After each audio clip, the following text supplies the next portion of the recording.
Hai, selamat datang kembali di Medisolindo. Sering belajar hingga tengah malam untuk ujian besok pagi?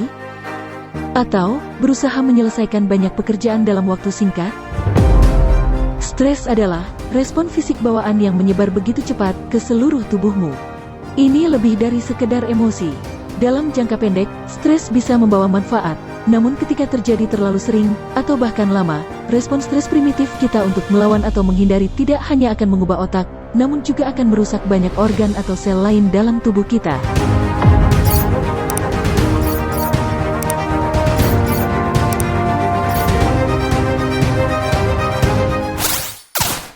Kelenjar adrenal kita juga akan melepaskan hormon stres seperti kortisol, norepinefrin, dan epinefrin, atau juga dikenal sebagai adrenalin.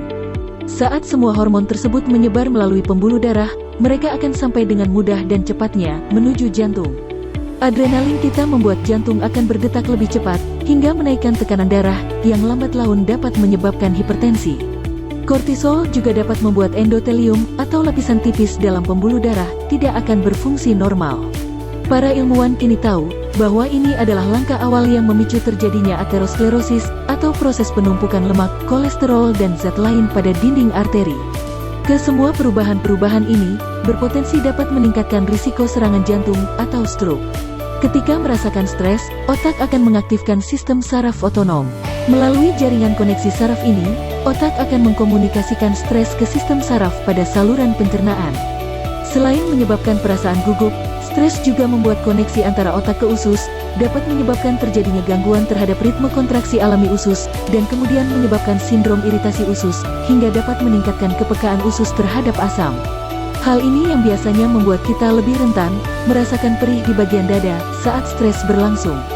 Melalui sistem saraf di usus, stres juga dapat mengubah komposisi dan fungsi dari bakteri dalam usus. Hal ini dapat mempengaruhi kondisi pencernaan dan kesehatanmu.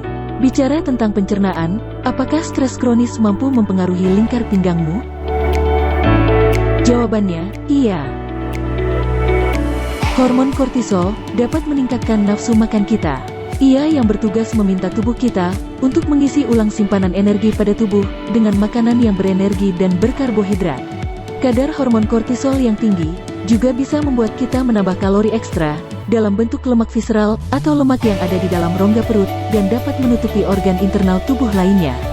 Lemak jenis ini tidak hanya akan membuat perut kita menjadi buncit. Lemak ini juga yang akan melepaskan hormon dan senyawa sistem imun yang disebut sitokin, yang dapat meningkatkan risiko terkena penyakit kronis seperti penyakit jantung dan resistensi insulin. Selain itu, hormon stres juga dapat mempengaruhi sel imun dalam berbagai cara. Tugas sel imun adalah membantu bersiap melawan infeksi dan menyembuhkan luka. Namun, stres kronis ternyata meredam tugas dari sel imun tersebut, hingga ini dapat membuat kita lebih rentan terhadap infeksi, dan juga akan memperlambat laju penyembuhan jika terjadi luka.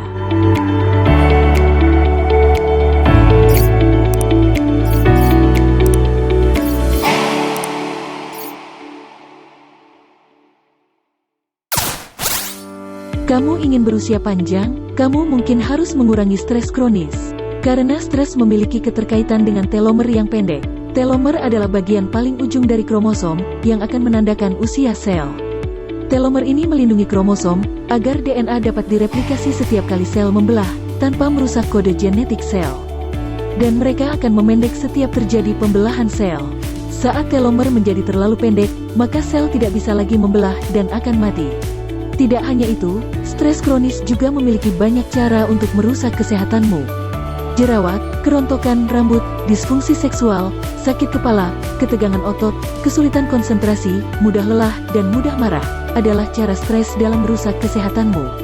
Jadi, apa arti semua ini bagi kita?